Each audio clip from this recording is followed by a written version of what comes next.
We begin today in Washington, D.C., where President Joe Biden begins his first full day in the White House. The president getting right to work, signing multiple executive orders yesterday, including actions on immigration, climate change, and, of course, the pandemic response. Yahoo Finance's Jessica Smith and Anjalee Khemlani are standing by this morning with full coverage. And Jess, let's begin by just talking through the expectations for Biden's schedule on this first full day as president.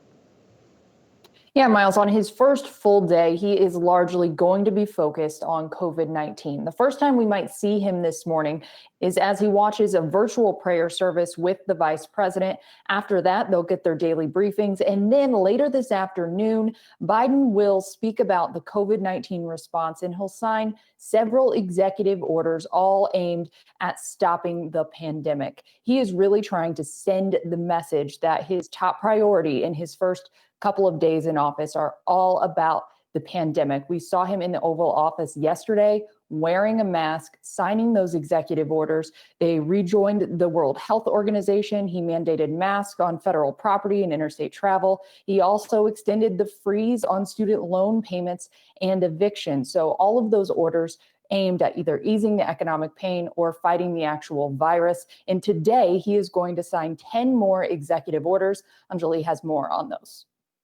Thanks, Jess. Yeah, so as you mentioned, he really did set the tone yesterday at the inauguration with his speech, saying specifically, quote, "We are entering what may be the toughest and deadliest period of the virus." And he signed that mask mandate, and we know that at least 10 more here today with a focus on testing expansion, invoking the Defense Production Act, reopening schools and businesses, and guidance on how to do so. Of course, very welcome news for a large part of the population. Also looking at health equity and establishing a committee on that, as well as reimbursement from FEMA for vaccine and testing supplies to states. And that's something we know has been the concern, is specifically on the vaccine distribution side, with what states have had to do sort of on their own this whole time. It was with CNN reporting that based on what White House sources have been able to see, there had been no real distribution plan for the vaccines. So they are basically starting from scratch. But of course, some of these actions will also need help from Biden's friends in Congress.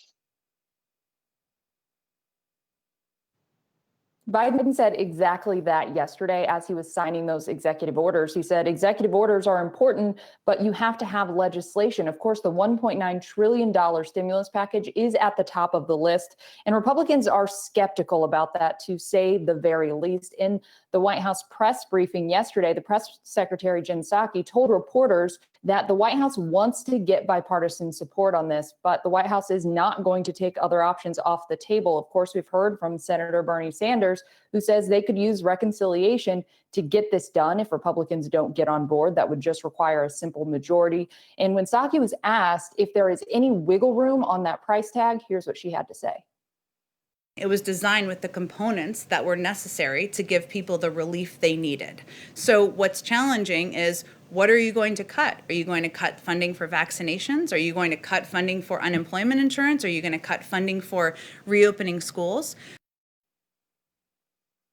Miles, you may remember that bipartisan group of senators who worked to come up with that $900 billion proposal late last year that pushed leadership to hammer out a deal. That group is planning on meeting with the administration in the coming days, possibly even this weekend. So we'll see if they're able to find some common ground. Certainly a lot going on down there in Washington. Jess and Anjalee, thank you both for that breakdown.